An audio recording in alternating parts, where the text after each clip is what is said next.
challenge for us is to make sure that amongst all of the politics, one doesn't forget the economics of euro clearing and the impact of some of the political choices that could be made.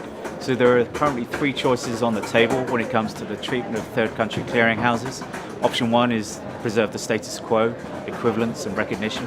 Option 2 is enhanced oversight of third country clearinghouses, a bit like the DCO model that the CFTC has.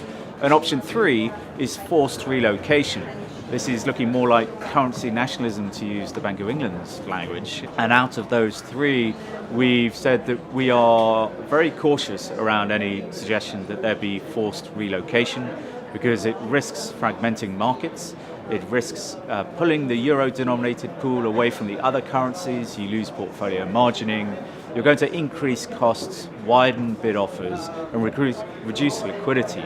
In particular, who is this going to harm? It risks harming the EU 27 end users the most. So on that particular issue, we expect publication potentially as soon as the 13th of June with more detail about the 3 proposals that the Commission is considering. I suspect it won't be a one-size-fits-all solution, and that there may be a different approach taken for different clearinghouses, either based on their current geography or based on the extent to which what they're clearing in euros is systemic in its quantity. We have MiFID II, as you say, going live on the 3rd of January 2018. So everyone's really focused on implementation right now. And save for indirect clearing, we now have all of the regulation that we need at European level to understand what the requirements are. So it's a question of how can trade associations like FIA help their members with implementation. And so for indirect clearing, we have that for the first time applying to exchange-traded derivatives under MiFID II. That will require some further repapering, some new account structures. We wait for the RTS, so we're still not sure on exactly what the final details are, but we need to get going. So we're working with our members and with ISDA to produce some industry standard approaches there. There is a risk that that just won't be ready in time for go live on the 3rd of January.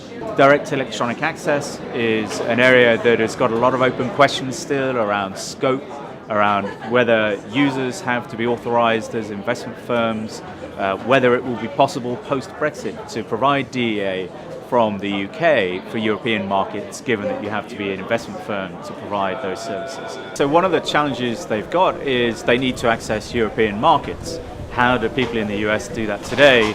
Well, they will typically face a clearing broker in New York or in Chicago that will have a back-to-back relationship with its European affiliate, who's traditionally in London these days, who will then be the focal point for access to European markets on the trading and on the clearing side.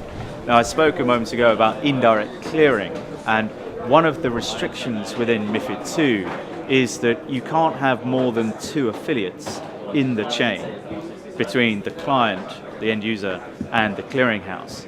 So as Brexit bites on MiFID II, firms on the clearing broking side are having to think through how can I continue to provide access to European markets for US clients without violating this no more than 2 affiliate rule. So you can't have traffic that goes through New York and London and your EU affiliates.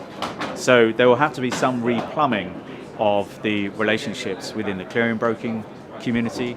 So that's probably one of the key aspects. And there are also things around direct electronic access. How is that going to pan out for users, and to what extent are they going to have to comply with European regulation?